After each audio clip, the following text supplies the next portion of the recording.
Friends, welcome to my channel. This is part 2 of internal aids of interpretation of statutes. Punctuation. In ancient times, statutes were parts without punctuations, and naturally, therefore, the courts were not concerned with looking at the punctuation. In modern times, statutes contain punctuation. Where a matter comes before the court for interpretation, the court first look at the provisions as they are punctuated, and if they feels that there is no ambiguity while interpreting the punctuated provisions, they shall so interpret it. While interpreting the provisions in the punctuated form, if the court feels any ambiguity, the court shall read the whole provisions without punctuation, and if the meaning is clear, will so interpret it without attaching any importance. In Ashwani Kumar versus Arvinda Bose, the Supreme Court held that the punctuations cannot be regarded as a controlling element and cannot be allowed to control the plain meaning of the text. In Sambhunath Sarkar versus State of West Bengal, the Supreme Court held that the word which is used twice in Article 27 clause subclause 7 of the Constitution followed by comma was to be conjunctively because the text so required.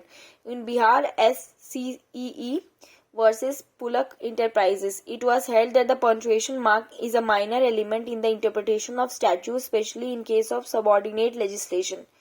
Limitations of punctuation. Some jurists has hoped that punctuation marks are of no use as internal aids of construction.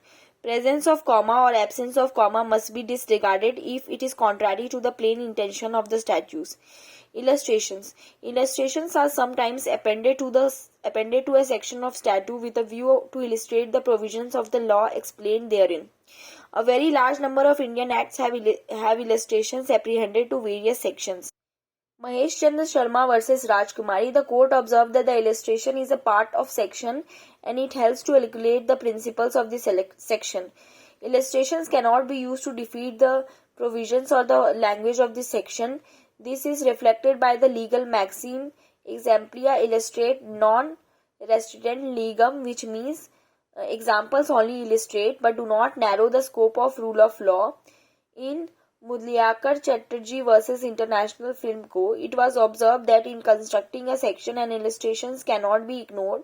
In Muhammad Sirdol versus Earl Gurk, it was held that the illustrations are of relevance and value in the construction of text of the section, although they do not form the part of the section.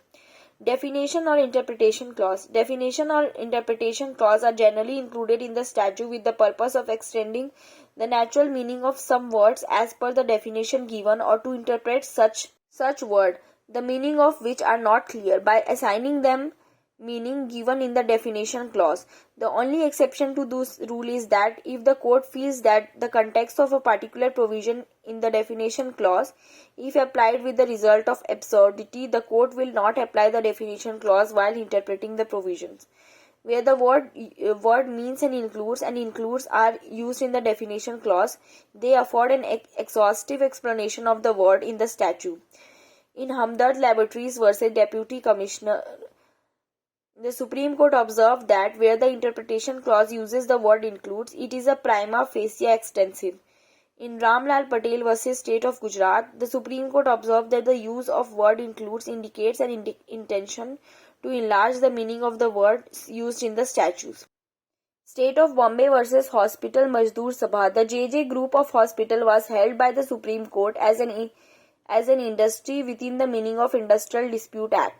The court observed that Section 2J of the Act is inclusive definition clause and therefore is liable to be interpreted. Proviso. In some section of the statute, after the main provisions is spelled out, a clause is added with the opening word provided that. A proviso is a clause added to the statute to accept something from the enacting clause or to limit its liability. The function of the proviso is to qualify.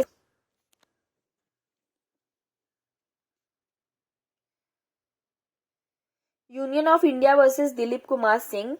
It has been held that though a proviso does not travel beyond the provisions to which it is apprehended, golden rule is to be read with the whole section inclusive of the provision in such manner that they mutually throw light on each other.